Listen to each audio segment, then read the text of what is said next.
Fellow Toastmasters and guests, before I begin, I just wanted to ask, how many people here consider themselves glass half full kind of people? All right, quite a few of you. Okay, how about this question? How many of you have seen the back window sticker that has a couple of palm trees and says, "No bad days"? Has anyone seen that? Yeah, so that energy is great, right? The no bad days. But what if I told you if that mindset of only being allowed to be positive can ironically be a bad thing? Today, I want to address a phenomenon that has become increasingly prevalent in our society. It's called toxic positivity. We often hear the phrase, "Quit being so negative, just think positive thoughts," etc. As if to say that positivity is the ultimate solution to life's challenges. While there's certainly value in maintaining a positive outlook, toxic positivity takes it to a polarizing extreme and can have detrimental effects on individuals and communities. Toxic positivity refers to the tendency to dismiss or invalidate negative emotions, experiences, or struggles by promoting an overly optimistic perspective. It creates a culture where people feel compelled to put on a facade of happiness and suppress any negative emotions they may be experiencing. This pressure to be relentlessly positive can be damaging in a number of ways. First off, toxic positivity denies the complexity of human emotion.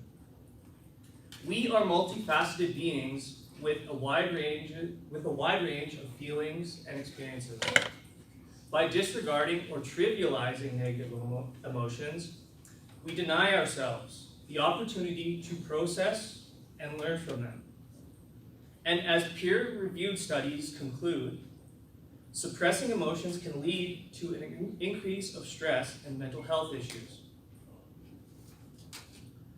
Another damaging effect is that it creates a culture of invalidation.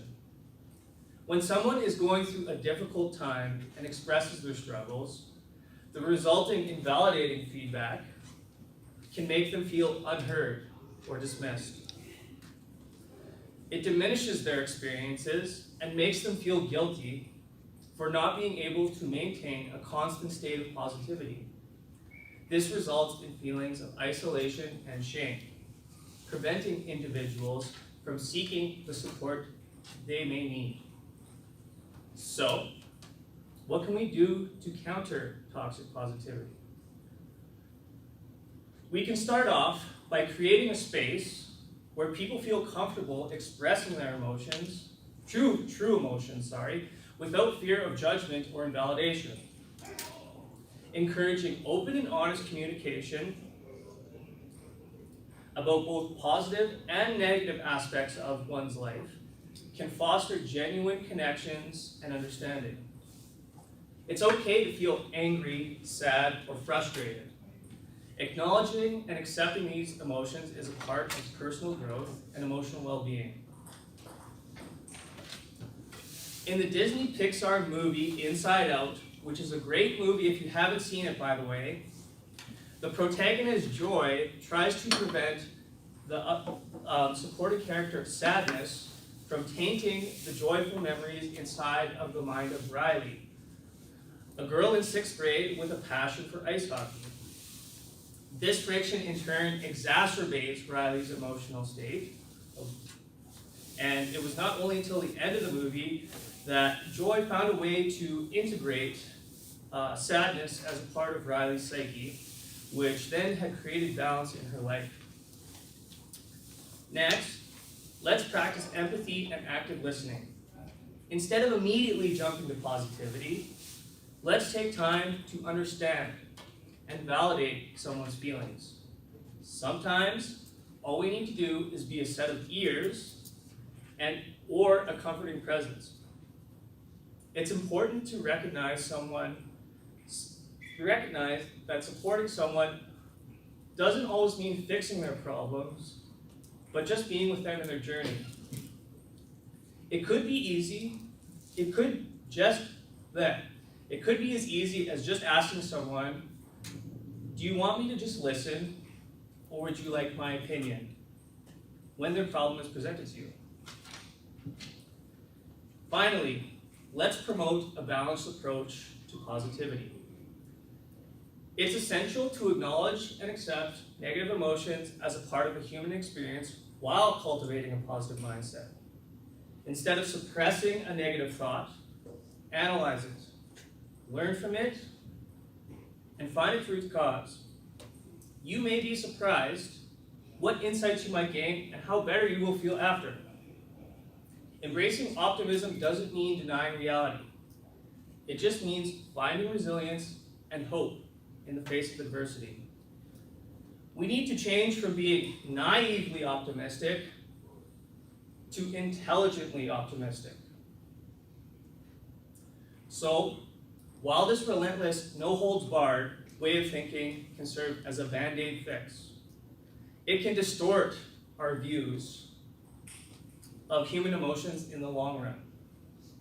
Negative thoughts, though viewed by default as malicious and revolting, are still as ubiquitous as positive ones and can still serve purpose in our lives. I'm by no means saying that you shouldn't be positive or that I love negativity, but that we shouldn't lie to ourselves about how we are truly feeling or to antagonize either extreme of the pessimist-optimist spectrum. We need to accept all of our emotions, and by accepting the full range of human emotions, being more empathetic, and supporting one another through both highs and lows, we can foster a healthier and more compassionate world for the future. Back to you.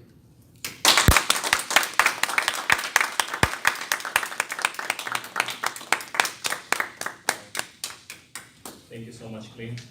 Today, I'm going to be evaluating Clint based on what I loved about his speech and then what I'll be challenging him to do going forward.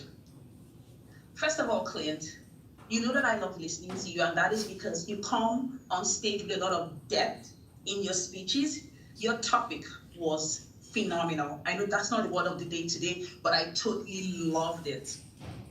You started by asking 2 questions, and when you did, you paused and checked for responses by show of hands. That was absolutely wonderfully done. In your intro, I was surprised to hear toxic positivity from the beginning, and I was like, where did that come from? I wasn't sure, so you got me a bit confused there. If you can introduce what you're going to talk to us about and then take you from there, that would help with the structure of your speech.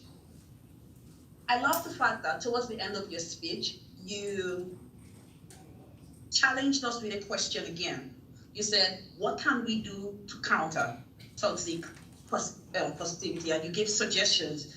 You said, we need to show empathy. You said, be with them in their journey, so let people speak.